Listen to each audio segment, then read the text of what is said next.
horse.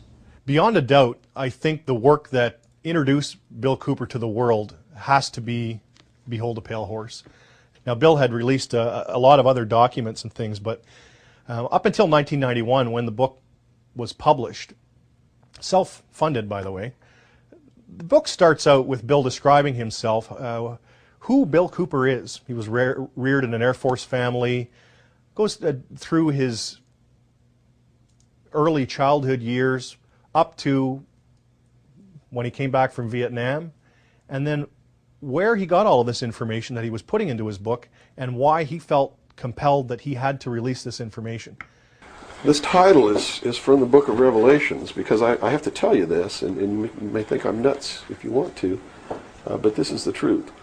Either these men are following the book of Revelation. The book of Revelation is it is in the Bible. Mm-hmm. They're either following it just like a plan and bringing the prophecies in there to pass to manipulate and control those who believe in those prophecies and neutralize them, so to speak. In other words, if this is written in the Bible and God has ordained it, who am I to resist? It must come to pass, so I'm not going to try to stop it. Okay. What a perfect way to neutralize the opposition right off the bat. Or there really is a God, and what he said was going to come to pass is coming to pass. And I named this, Behold a Pale Horse, from chapter 13 of the book of Revelations. The fourth horse, the fourth horseman of the apocalypse is the pale horse. And I looked, and behold a pale horse, and his name that sat upon him was Death. And hell followed with him, and power was given unto them over the fourth part of the earth, to kill with sword, and with hunger, and with the beasts of the earth. And that is taking place now today. The fourth horseman is riding across the world now. That's what AIDS is all about. That's what all these little brush fire wars all over the world are all about. That's what's happening. That's why cancer cures are suppressed. So it's not hidden at all. It's there for anybody who wants to look. And I get people who still come to me all the time and say, Bill, you're all wrong. It's the Jews. The Jews are subverting the world. Man, it's not the Jews. It's not the Catholics. It's not the blacks. It's these men who belong to the ancient mystery schools, who meet in secret and decide the fate of the world. And they belong to all different races and all different nationalities and all different religions to the public point of view. But in secret, it's a different story. Bill's second major contribution, and arguably his most compelling, was the 42 hours worth of dedicated broadcasts into the history, origins, and agendas of secret societies. The series was simply called Mystery Babylon, and began with an interpretation of the Stanley Kubrick classic 2001, A Space Odyssey. To simplify, I guess we could say that Bill took us on a journey through the language, religion, and symbology of the elite, the power structure. What do these people believe? He started out with something modern and then took us way back into the ancient texts of the mystery schools, ancient Egypt, some of the beliefs and mythology of ancient Egypt, tons and tons of Masonic works and other mystery texts.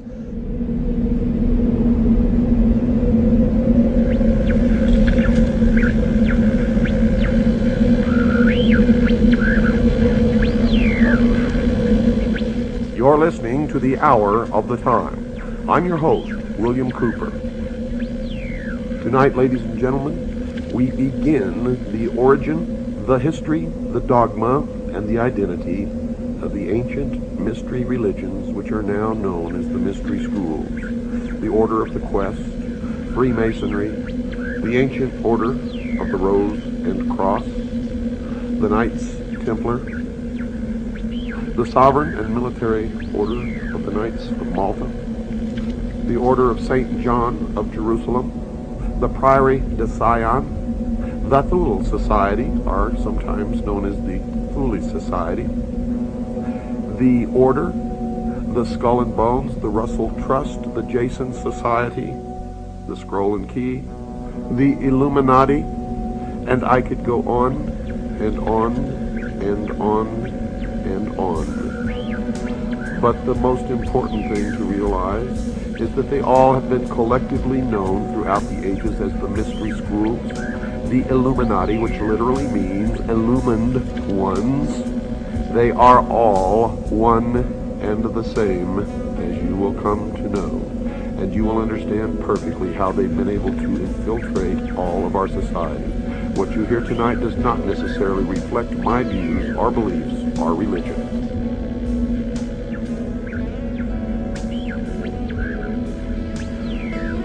They have ruled from the shadows, you see.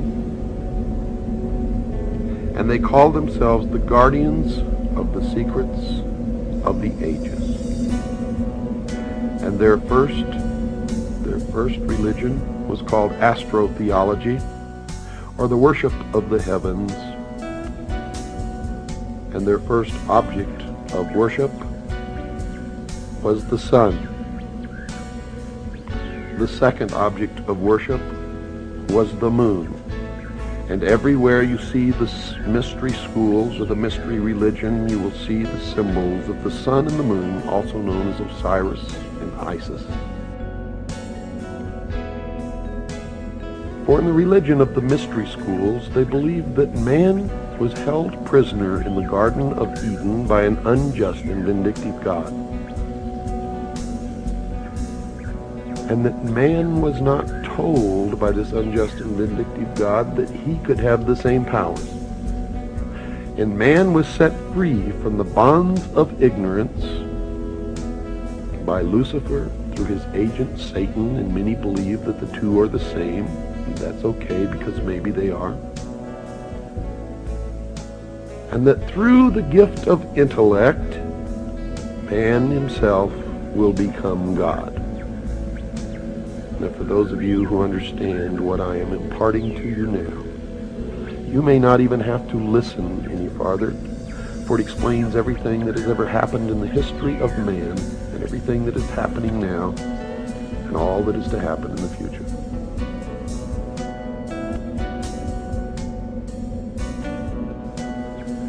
They believe that the tree-dwelling ancestors of man were among the most intelligent beings of their distant age.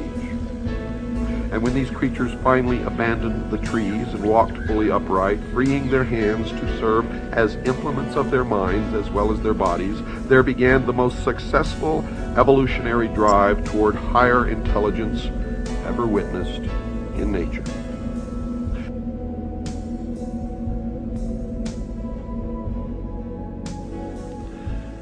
Now notice, Lucifer was called the son of the morning star.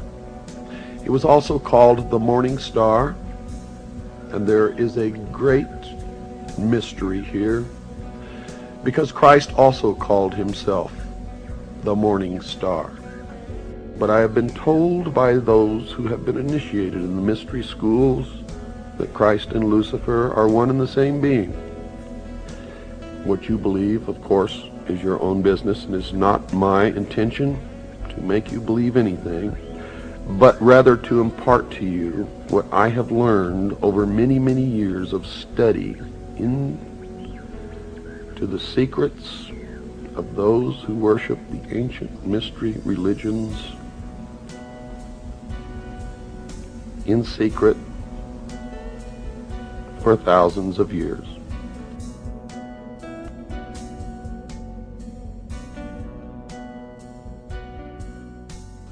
I do not advise you what you should believe or not believe.